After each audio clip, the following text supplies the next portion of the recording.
नमस्कार, आप देख रहे हैं न्यूज कॉल 24। हर खबर पर नजर, हर सवाल का जवाब। देश दुनिया की हर छोटी बड़ी खबर सीधे आपके स्क्रीन पर। बात होगी सिर्फ आपके मुद्दों पर। बात समझनी है तो पूरी सुननी होगी। वीडियो में आखिरी तक बने रहिए। मैं हूं आपके साथ सुशील गिरीश। आइए बढ़ते हैं खबरों की तरफ। मोदी की 1 लाख युवाओं को राजनीति में लाने के पीछे की मंशा क्या है? प्रधानमंत्री नरेंद्र मोदी ने स्वतंत्रता दिवस पर लाल किले से इस बात पर चिंता जताकर समाज को आईना दिखाने का काम किया है। स्वतंत्रता दिवस के मौके पर प्रधानमंत्री नरेंद्र मोदी ने 1 लाख गैर राजनीतिक युवाओं को जनप्रतिनिधि के रूप में राजनीति में लाने का आह्वान किया। देश की राजनीति में पिछले कुछ वर्षों में बड़ा बदलाव देखने को मिल रहा है। अब छात्र संगठनों, स्कूल, कॉलेजों और विश्वविद्यालय से युवा छात्र नेताओं की पौध नहीं तैयार होती है। आम युवा पीढ़ी की भी राजनीति में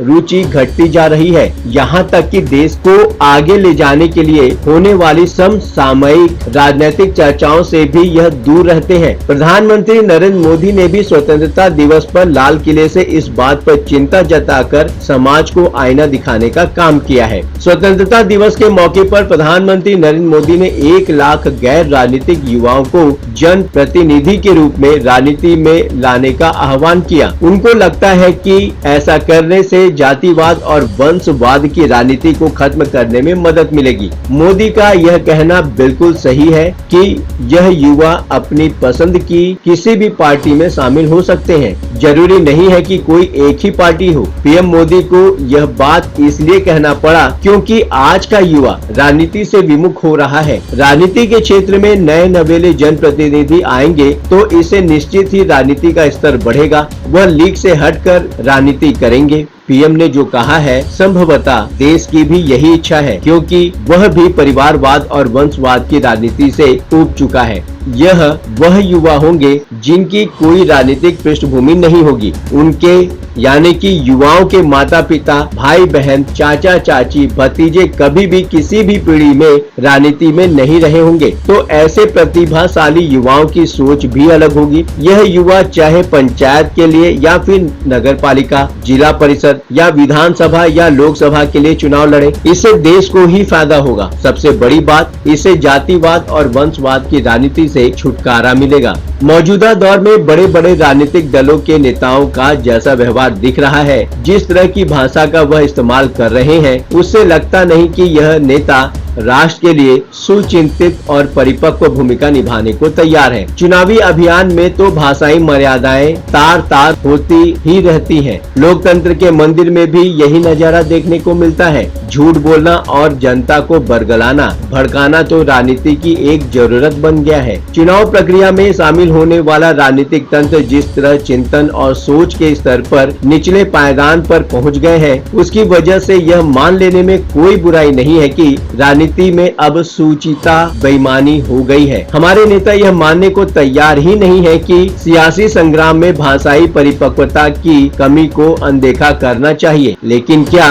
व्यापक राष्ट्रीय महत्व के विषयों पर भी चलताऊ और स्तरहीन रवैया अपनाया जाना चाहिए? तमाम दलों के नेताओं का किसी घटना की निंदा या समर्थन अपनी राजनीति के हिसाब से करना या नहीं करना देश और समाज दोनों के लिए खतरनाक है। समाज के एक वर्ग के साथ अपना जुड़ाव दिखाना और दूसरे वर्ग को उपेक्षित रखना समृद्ध लोकतंत्र की निशानी नहीं है। इसका ताजा नजारा तब देखने को मिला जब बंगाल में लोकतांत्रिक रूप से चुनी गई शेख हसीना सरकार का सैन्य तख्ता पलट हो गया। बांग्लादेश के घटनाक्रम के बाद विपक्षी खेमे में मोदी सरकार के खिलाफ बदजुबानी की जैसे प्रतियोगिता चल निकली। इसमें सबसे खतरनाक बयान उन नेताओं का था जो कह रहे थे कि बांग्लादेश जैसे हालात भारत में भी हो सकते हैं। इन नेताओं का इशारा मोदी सरकार के साथ भी ऐसा ही घटनाक्रम होने का संकेत दे रहा था। सबसे पहले कांग्रेस नेता सलमान खुर्शीद का बयान आया। सलमान खुर्शीद ने कहा कि जो बांग्लादेश में हो रहा है वह भारत में भी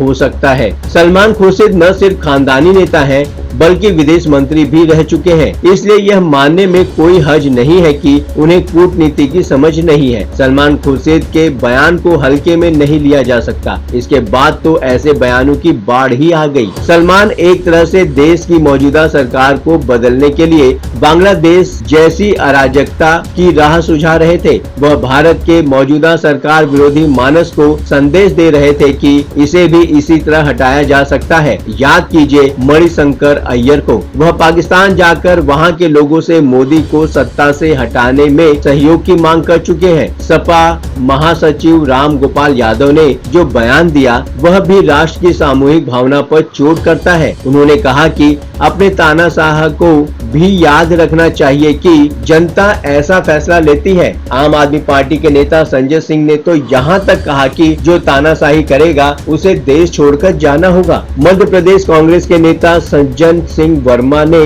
बयान दिया कि बांग्लादेश की तरह भारत की जनता भी पीएम आवास और गृह मंत्री के आवास में घुसेगी। उद्धव ठाकरे के प्रमुख सिपह सलार संजय राउत ने कहा कि बांग्लादेश में जो हुआ उसे देश में सत्ताधारी सबक लें। फारूक अब्दुल्ला ने कहा कि जैसा हाल हसीना का हुआ हर तानाशाह का यही हाल होगा। कांग्रेस की प्रवक्ता रागिनी नायक तो मीम बनाकर प्रधानमंत्री मोदी को व्यंग में समझाने लगी कि दोस्त यानी हसीना गई, अब आप बचकर रहो। वह भूल गई कि शेख हसीना प्रधानमंत्री मोदी की नहीं भारत की दोस्त रही है। उन्हें लंबे वक्त तक शरण उनकी पार्टी की नेता इंदिरा गांधी ने भी दी थी। यह भी न भूलें कि हाल तक शेख हसीना सोनिया गांधी और राहुल गांधी से भी गर्मजोशी से मिलती रही थी। यह वह नेता है जो राजनीतिक रूप से मोदी और उनकी सरकार का मुकाबला नहीं कर पा रहे हैं और जनता भी ऐसे नेताओं को अपना प्रतिनिधि चुनने से परहेज करती है। इसलिए ऐसे तमाम नेता मीडिया या अन्य संचार माध्यमों के द्वारा विवादित बयान देकर सुर्खियां बटोरने की साजिश रचते रहते हैं। यह नेता अपनी राजनीति चमकाने के लिए संवैधानिक संस्थानों को भी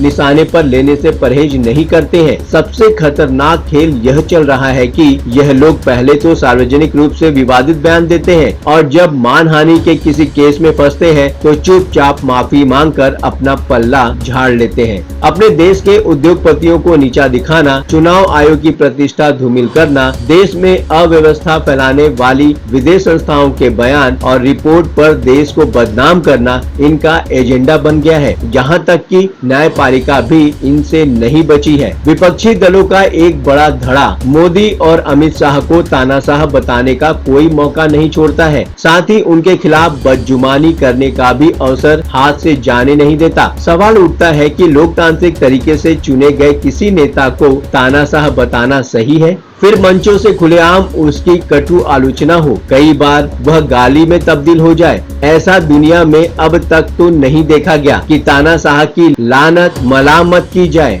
उसे अशोभनीय भाषा से निशाना बनाया जाए, फिर भी ऐसे आरोपी खुले में घूमते रहे। लेकिन भारत में ऐसा हो रहा है। यह शर्मनाक और निंदनीय दोनों ही है। विपक्षी दलों के नेता बाबा साहेब के संविधान को अपना राजनीतिक मोहरा तो बनाते हैं, लेकिन वह यह भी भूल जाते हैं कि राष्ट्र के प्रतिनिधित्व की बात करें या प्रतीक की, केंद्रीय सत्ता को ही संवैधानिक रूप से देश का प्रतिनिधि या प्रतीक माना जाता है। लिहाजा अंतर्राष्ट्रीय मामलों पर केंद्र सरकार की राय को ही राष्ट्र की राय माना जाता है। कुछ समय पहले तक अंतर्राष्ट्रीय और कूटनीतिक मामलों पर समूचा देश एक जैसी राय रखता था, लेकिन जब से राहुल गांधी, अखिलेश यादव, तेजस्वी यादव जैसे नेताओं ने परिवारवाद की राजनीति की बागडोर संभाली है, तब से सियासत का स्तर काफी गिरा है। आम आदमी पार्टी भी इसके लिए ओवैसी जैसे नेता भी कम कसूरवार नहीं है। ऐसा नहीं है कि अंतर्राष्ट्रीय स्तर पर पहले भी विपक्ष के सुर सरकारी सुर से मिलते ही रहते थे, लेकिन कम से कम तमाम दलों के नेता इसे सार्वजनिक रूप से जाहिर करने से बचता था। कुछ मतभेद हुए भी तो उन्हें सीमाओं के अंदर ही दूर कर लिया गया, लेकिन राष्ट्र एक सुर में बोलता रहा। लेकिन अब स्थितियां बदल चुकी हैं।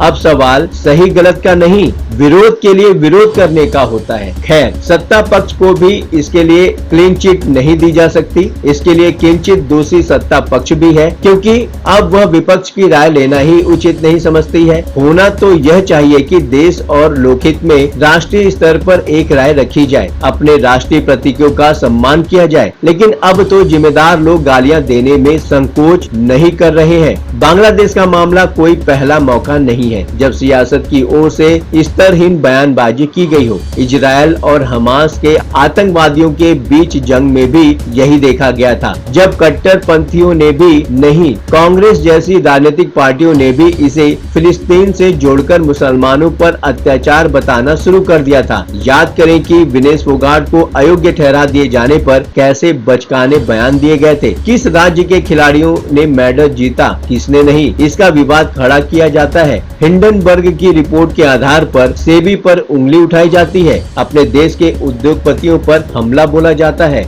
इसलिए लाखों युवाओं को राजनीति में आना ही होगा। बने रहिए न्यूज कॉल 24 के साथ। अपने विचार हमें कमेंट कर प्रतिक्रिया जरूर दें। अभी तक आपने न्यूज कॉल 24 को सब्सक्राइब नहीं किया है तो देर किस बात की। न्यूज कॉल 24 को अभी सब्सक्राइब करके ज्वाइन करें, चैनल को फॉलो करें। नई वीडियो का टाइमली नोटिफिकेशन पाने के लिए नोटिफिकेशन में जाकर ऑल का ऑप्शन दबाना बिल्कुल ना भूलें। आपसे मुलाकात होगी इसी चैनल पर, तब तक के लिए नमस्कार।